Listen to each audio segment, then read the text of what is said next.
정부가 수도권 내 사회적 거리두기 수위를 2단계로 낮췄습니다. 다가올 추석 연휴가 하반기 코로나19 방역에 최대 고비가 될 것으로 보입니다. 네, 이런 가운데 감염 경로를 알 수 없는 환자 비율이 23%를 넘어 여전히 마음을 놓을 수 없는 상황인데요. 자세한 코로나19 상황 전문가와 함께 살펴보겠습니다.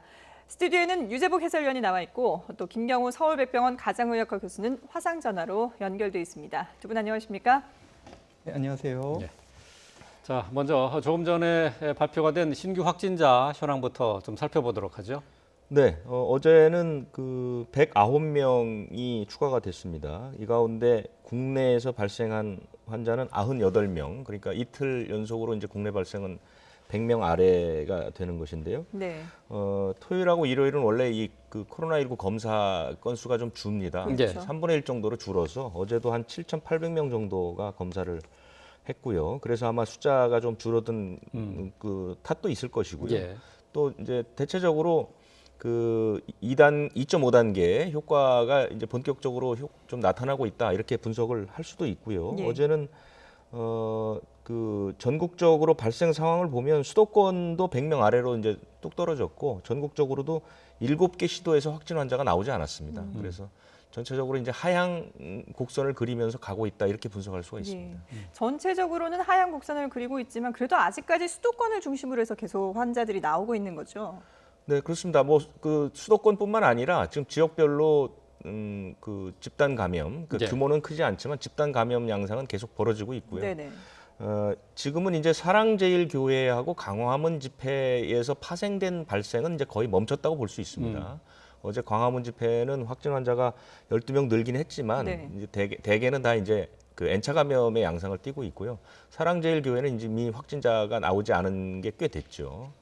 근데 이제 지역별로 조금 이제 주목해야 될 것은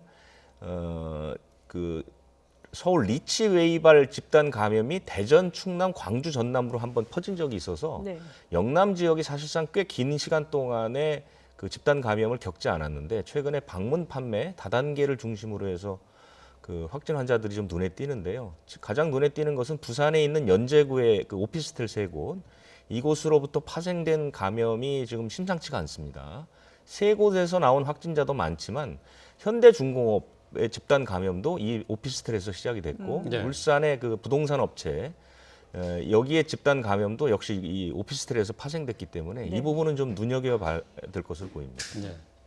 대구 사랑의 교회 사례가 좀 눈에 띄는데요. 최초 검사에서 음성 판정을 받았는데 자가격리 해제 이전의 검사에서는 양성으로 돌아서는 그런 사례가 나오고 있죠. 그렇습니다. 이 대구 사랑의 교회는 광화문 집회 때 버스를 대절해서 이제 40여 명 정도가 갔는데요. 확진 환자가 거의 상당 부분 나왔죠. 그리고 나서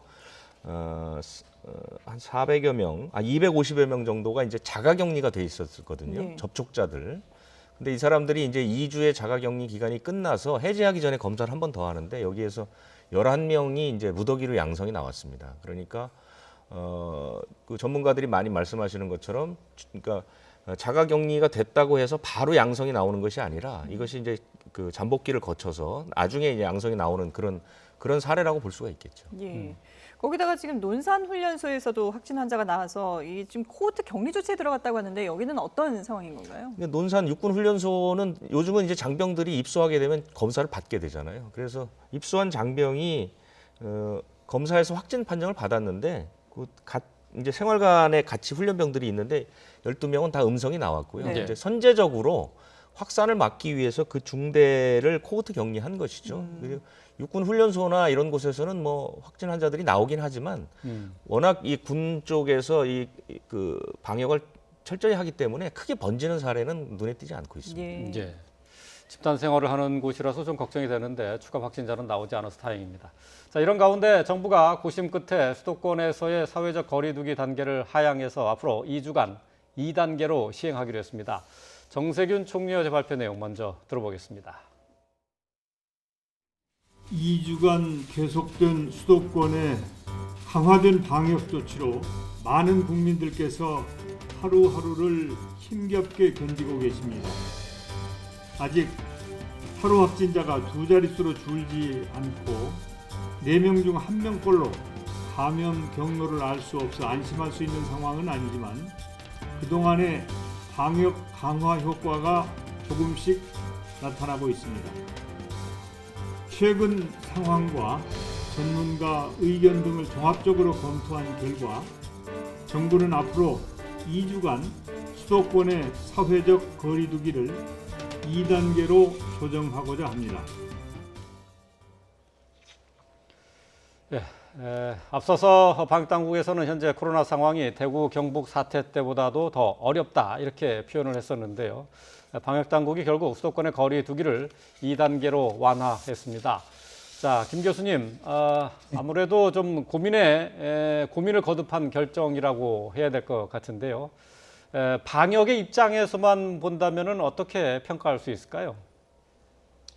네, 저희가 확진자 급증세가 400명까지 정점을 찍었을 때 이제 사회적 거리두기 2단계 조치로 많이 감소세를 보였고 수도권이라든가 일부 지자체에서 보다 강화된 2.5단계 사회적 거리두기로 인한 추가적인 효과를 보는 것은 약간 조금 미미했거나 2주가 지난 시점에서 좀 아직 효과가 미처 나타나지 않은 상태에서 지금 이제 2단계로 완화가 됐는데요. 네.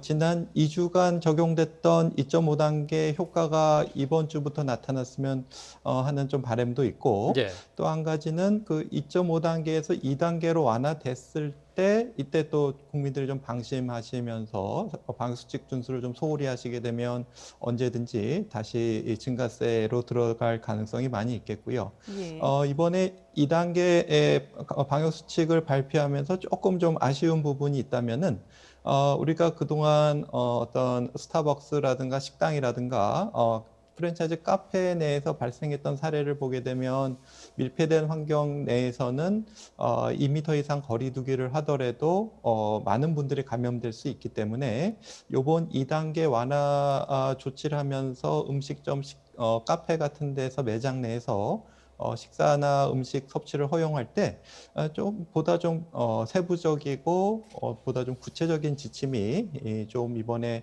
나왔으면 하는 아쉬움이 있는데요.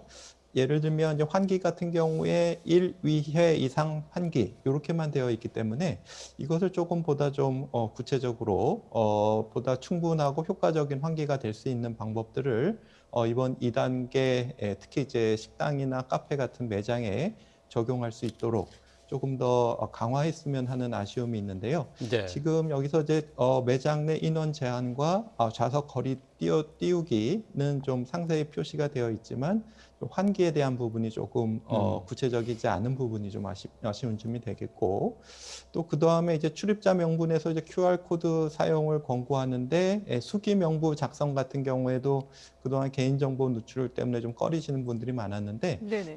만약에 이제 QR 코드를 당장 도입하기 어려운 매장 같은 경우에는 어느 지자체에서는 이제 그 전화번호를 매장으로 전화 걸거나 매장에서 핸드폰으로 전화를 하게 되면은 시간과 기록이 남기 때문에 뭔가 수기 명부나 QR 코드를 대체할 수 있는 그 방문자 명단을 확보하는 아이디어도 좀 다 같이 이번 2단계에 좀 적용이 됐으면 하는 아쉬움이 있습니다. 예. 뭐 이런 아쉬움들이 있습니다만은 그래도 어쨌든 지금 전반적으로는 환자가 조금 줄어드는 모습을 보이기 때문에 방역 당국에서 2단계로 완화를 한 건데요. 근데 지금 아직까지도 좀 우려스러운 부분은 감염 경로를 알 수 없는 환자가 23%에 달한다는 거 아니겠습니까? 네, 그렇습니다. 감염 경로를 모르는 감염자 같은 경우에는 그 사람을 감염시킨 감염원이 별도로 있고 또 확진자뿐만 아니라 우리가 발견하지 못한 감염자가 얼마든지 있을 수 있다는 것이 되겠고 또 감염되신 분들의 상당 부분은 무증상이나 경증이기 때문에 찾아내기가 어렵다라는 한계점이 있겠습니다.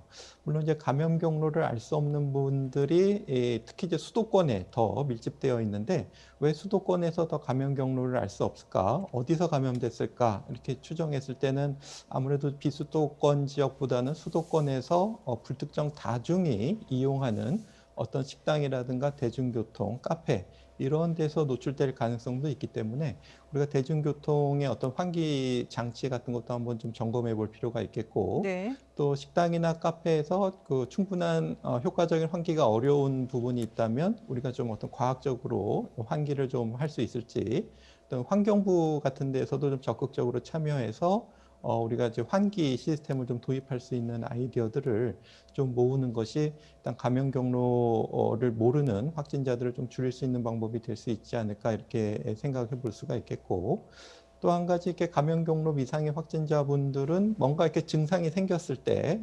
근육통이나 발열 기침 증상이 있을 때 바로 선별 검사를 받으신 분들도 있지만 그냥 가까운 동네 의원에 가셔서 진료만 받으시고 선별 검사를 안 받으시는 경우가 있어서, 이러한 그 증상이 있으신 분들은 선별 검사를 받으세요 이렇게 하는 것도 중요하지만 우리가 가까운 동네 의원급에서도 이런 선별 검사가 가능할 수 있도록 어떤 분리된 동선과 간단한 음압 시설을 갖추고 가까운 데서 선별 검사를 할 수 있는 이러한 클리닉들이 조금 많이 확산됐으면 하는 좀 아쉬움도 좀 있는데요. 일단은 모든 국민들께서는 내가 언제 어디서든지 누구로부터도 감염될 수 있다라는 경각심을 가지시고, 예. 우리나라에는 그 좋은 마스크가 있기 때문에 항상 마스크를 잘 착용하시고 손위생을 잘 해주시는 개인 방역 수칙 노력이 조금 더 절실히 필요한 시점이 되겠습니다. 예. 예. 지금 뭐 환자의 감염 경로를 알 수 없는 그 불안 요인 말고도 지금 현재 중증 이상의 환자 수가 계속해서 늘고 있고, 이게 숫자가 줄지 않고 있는 게 문제가 될 것 같습니다. 지금 사망자가 계속해서 매일 나오고 있는데 말이죠. 이것도 지금 위험 요인이라고 봐야 되겠죠. 네, 그렇습니다.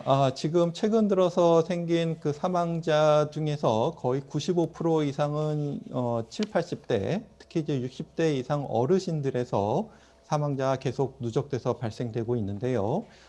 지금 8월, 9월만 해도 벌써 이제 43분, 49분이 벌써 이제 사망하셨는데, 예. 대부분이 이제 7, 80대 고령의 어르신들이 많이 사망하고 계시고, 또 위중, 중증 환자들도 계속 누적돼 있어서 고령의 어르신들이 위중 상태에서 사망하신다든지, 아니면 최근 들어서는 이제 조금 증상을 못 느끼고 계시다가 확진되고 나셔서 이제 바로 사망하시는 기저질환자나 어르신들도 계셔서 조금보다 어르신들은 조금만 증상이 의심돼도 조기에 검사를 받으시고 또 적극적으로 치료를 받으셔야 되겠고요. 예. 또 무엇보다도 이런 어르신들이 이런 바이러스 감염에 노출되지 않으시도록 동거하시는 가족이라든지 또 이 어르신들의 사회 활동 중에서 주로 감염 경로가 되는 어떤 종교 활동이라든가 어떤 방문 판매 건강기능식품 설명회 이러한 또 아니면 그 식사라든가 어떤 음식을 드시는 이런 모임 같은 것들을 어르신들께서 조금은 좀 자제해 주시는 노력들이 지금 조금 더 필요하시겠습니다. 예.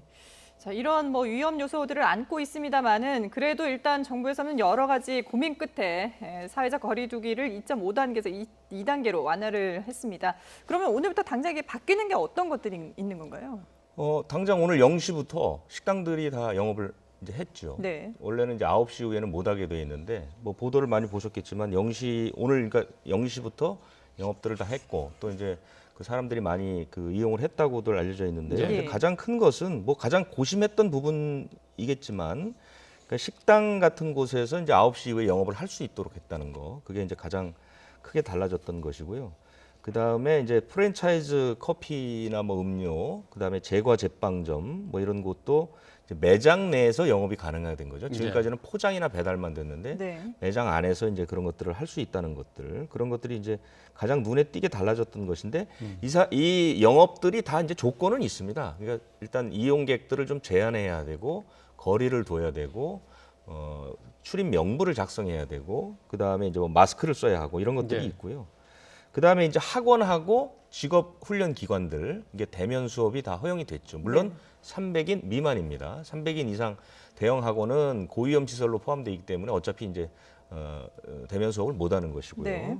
그다음에 이제 PC방이 고위험 시설에서 빠졌습니다. 예. 고위험 시설이 12종인데 그중에 PC방이 빠졌죠. 그래서 PC방도 영업을 할 수 있게 됐는데 미성년자들은 출입을 할 수 없게 그런 조건이 있고 음식을 먹을 수 없게 이렇게 돼 있는데 이 PC방 문제는 이제 노래 연습장하고 이제 사실은 조건이 비슷하지 않습니까? 환경 자체는 비슷하잖아요. 예. 그래서 이제 노래 연습장은 빠지고 PC방은 포함된 부분에 있어서는 약간의 문제 제기가 있을 수 있고요. 네. 그런 부분들에 대한 원칙을 좀 저는 방역 당국에서 정확하게 공개를 하는 것이 오히려 낫지 않을까. 왜냐하면 이게 다 이제 위험도 평가라는 걸 해서 결정을 한 것이거든요. 예. 그러니까 그런 부분까지 좀 세세하게 공개하는 편이 오히려 낫지 않을까. 왜냐하면 다 뭐 PC방이나 노래 연습장이나 소상공인들이 많기 때문에 그렇죠. 납득할 수 있는 이유를 제시하는 편이 낫지 않을까 그런 생각이 듭니다. 네. 지금 뭐 교회 비대면 예배 원칙은 계속 진행이 되는 거고 또 그다음에 요양병원 면회 금지도 그대로 유지되는 거죠? 그렇습니다. 그것은 이제 뭐 2단계로 낮춘 것이지 1단계로 낮춘 게 아니기 때문에 2단계 조치는 그대로 다 유지가 되는 네네. 것이거든요. 그렇기 때문에 그런 조치들은 계속 27일까지 유지되고 27일부터는 이제 강도가 한층 강해진 특별 방역 대책이 나오겠죠. 네.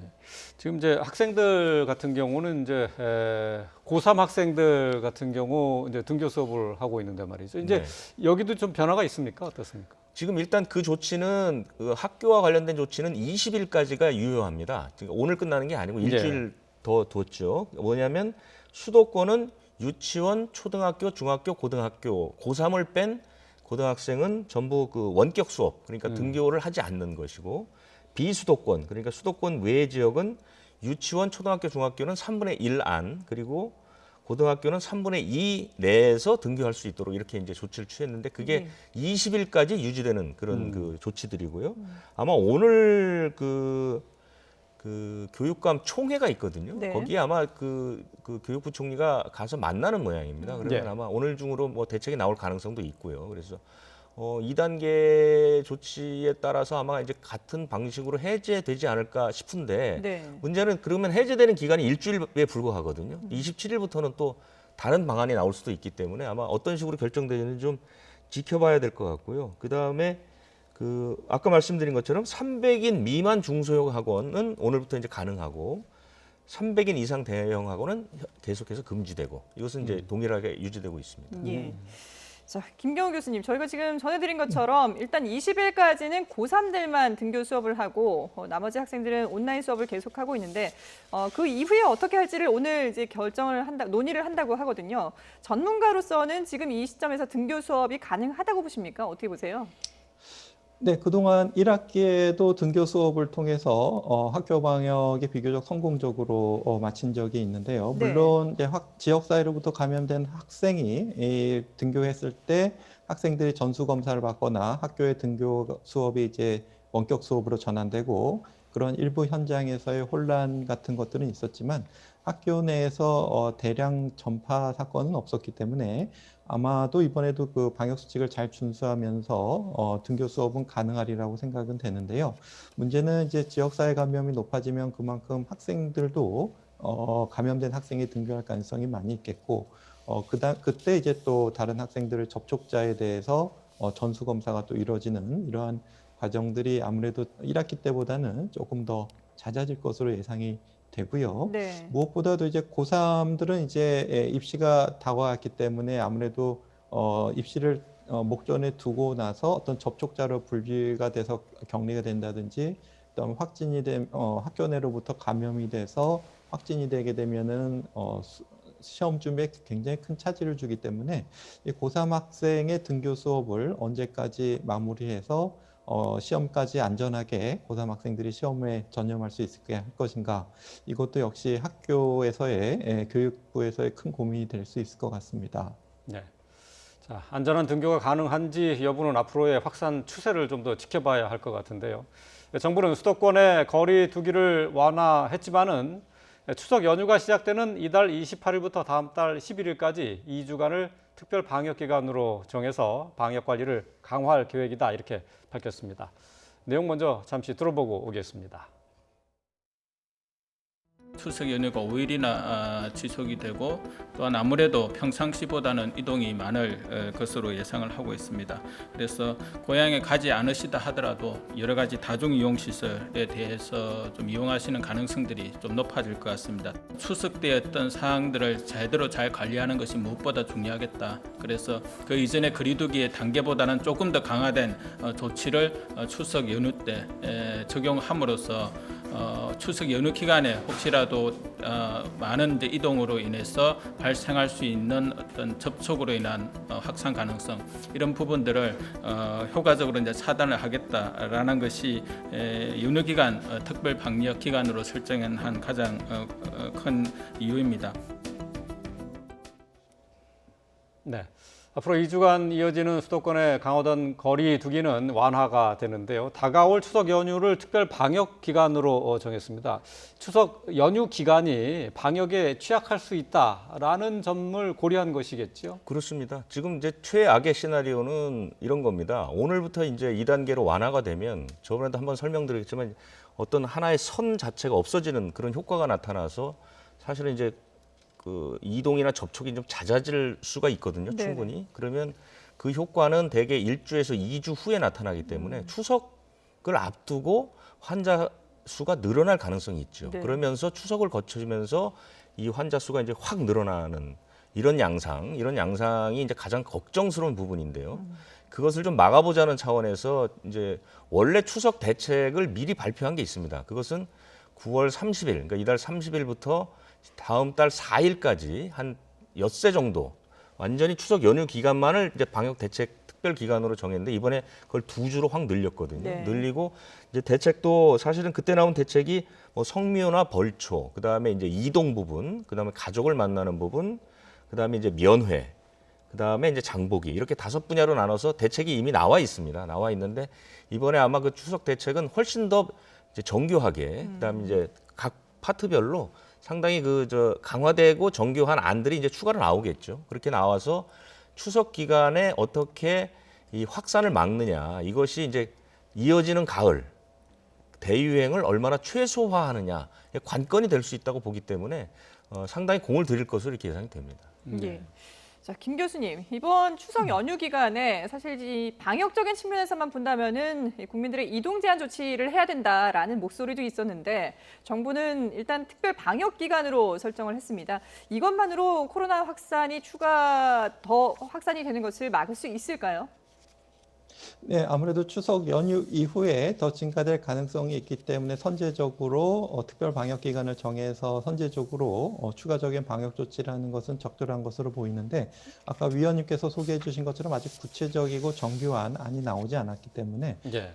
보다 그 특별 방역 조치가 얼만큼 정교하고 효과적이고 국민들이 잘 수용할 수 있는 조치가 나오냐에 따라서 확산세에 영향을 좀 줄 수 있을 것 같은데요. 네. 아무래도 그 전 국민들께서 조금 더 경각심을 가지시고 이동 제한 조치 같은 경우에는 우리가 그동안에 많은 그 전례를 통해서 수도권에 계셨던 분들이 이제 지방에 계시는 어르신들을 찾아뵐 때 어르신들이 감염돼서 위중증 상태가 되시거나 또 다른 마을에 어르신들이 감염되는 사례들이 있었기 때문에 아무래도 좀 이번 추석 연휴에는 특히 수도권에 계신 분들이 지방을 방문하시거나 아니면 지방에 계시는 분들이 이제 수도권을 방문하시는 이동을 조금 최대한 자제해 주시는 노력들이 좀 필요하실 것으로 보이는데요. 아마 나라 차원에서 전체적으로 금지를 하는 것은 현실적으로도 좀 불가능하고 큰 혼란이 있을 것 같아서 전 국민들께서 좀 스스로 자제해 주신 노력을 좀 기대해 볼 수 있을 것 같습니다.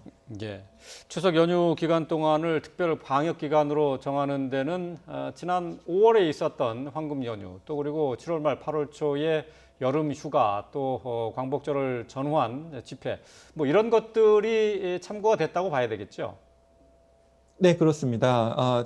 지금 우리가 방역 수칙을 조금 소홀히 하실 수 있는 그런 신호들, 말씀하신 7월 말 8월 초에 휴가라든지 임시 공휴일과 집회 이런 것들을 통해서 특히 이제 수도권 지역에서 특히 440명까지 증가하는 폭증세를 경험했기 때문에 우리가 이런 것들을 좀 우리가 방심하지 않도록 특히 연휴 기간에 선제적으로 특별 방역 기간을 정해서 선제적인 조치를 하는 것은 적절한 조치가 될 것으로 보이는데 그 세부적인 얼만큼 정밀하고 정교한 실효성 있는 정책이 나오느냐에 따라서 추석 연휴 이후에 또 아니면 국민들의 어떤 수용성에 좀 영향이 있을 것으로 예상이 됩니다. 예. 네. 자, 김 교수님, 그리고 이제 좀 백신 얘기를 잠시 좀 해보도록 하죠. 자, 지난주 임상 실험이 중단이 됐었던 아스트라제네카의 백신 실험 다시 시작했다고 하는데요. 뭐 부작용이 발견됐다고 해서 중단이 됐었는데 문제가 없는 겁니까? 네, 아마도 이제 백신을 맞으신 분들에게서 백신을 맞은 이후에 백신과 관련이 있는 또는 백신과 관련이 없는 다양한 증상들이 생기실 수가 있는데요.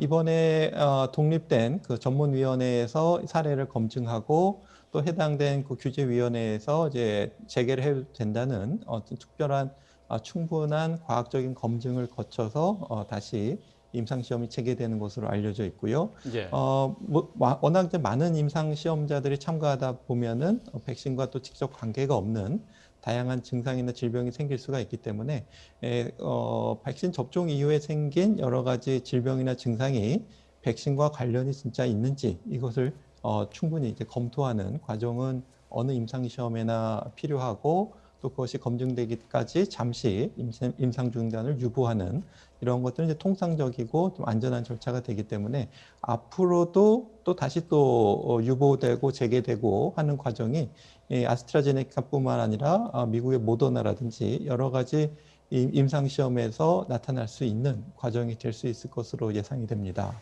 예. 그럼 앞으로도 이제 실험이 진행되다가 중단되는 사례가 또 나올 수도 있다는 말씀이신데 이런 가운데 지금 또 하나 눈길을 끄는 것이 중국이 자체 개발한 백신을 이미 수십만 명에게 맞췄는데 아무런 문제가 없더라라고 발표를 했거든요. 전문가로서 보시기에는 이걸 어떻게 평가를 하십니까? 네, 그동안 중국에서 개발된 백신들이 이제 란셋이나 자마와 같은 그 세계 유수 학술지를 통해서 동료 전문가의 이제 검토를 받아서 일단 이상 시험까지는 충분히 안전성과 유효성이 이제 증명된 백신이라고 봐야 될 것 같고요. 그렇기 때문에 3상 시험에서도 특별한 부작용 없이 효과적으로 진행됐다는 것이 이제 뭐 전혀 신빙성이 없는 발표 결과가 될 수가 있겠고, 다만 아직은 그 백신 접종 3상 시험한 지 충분한 기간이 지나지 않았기 때문에 조금 보다 백신의 어떤 안정성에 대한 자료들을 조금 더 기다려봐야 될 것 같은데요. 결국에 중국에서 이제 발표하는 임상 자료들을 특히 이제 부작용과 안전성에 대한 자료들을 전 세계 이제 동료 전문가들이 전문적으로 검토하는 과정이 조금 더 필요할 것 같은데, 아무래도 이렇게 중국에서 이렇게 전 세계적으로 선두적인 백신 개발 같은 것들이 성공할 수 있었는지 그런 원인들도 우리가 한번 좀 눈여겨서 관찰해 볼 필요가 있을 것 같습니다. 예. 네. 근데 그 중국에서 개발했다는 이 백신, 글쎄요, 실체가 있는지 아직 좀 불분명한 것 같고 말이죠. 아직 그 정확한 약효나 또 안전성에 대한 검증은 국제적으로 공인을 받은 건 아니죠?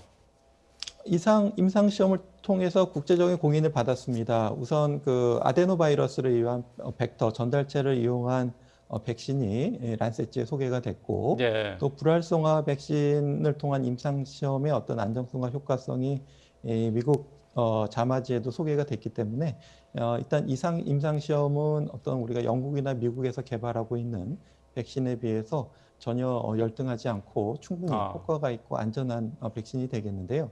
다만 이제 3상 임상 시험을 할 때 어떤 임상 시험 참가자를 모집하는 과정이 우리가 충분히 이제 좀 자율적이고 본인의 동의에 의한 것인지 어떤 윤리적인 문제는 한번 좀 검토해 볼 필요가 있겠는데요. 예를 들면 군인이라든지 뭐 의료인이라든지 뭐 취약계층이라든지 약간 좀 자율적으로 참여하기 좀 어려운 그러한 임상 참여자가 있었다면 약간 윤리적인 부분이 지적될 수가 있을 것 같은데, 일단 3상 임상시험 참여자가 어떻게 동원됐고 또 그 과정에 대한 어떻게 모니터링이 됐고 어떤 부작용이 잘 감시되었는지에 대한 나중에 추가적인 학술적인 보고 자료가 좀 추가적으로 필요할 것 같습니다. 예, 알겠습니다. 네, 지금까지 유재복 해설위원 그리고 김경우 서울백병원 가정의학과 교수와 함께 코로나19 상황 짚어봤습니다. 두 분 말씀 잘 들었습니다. 네, 감사합니다.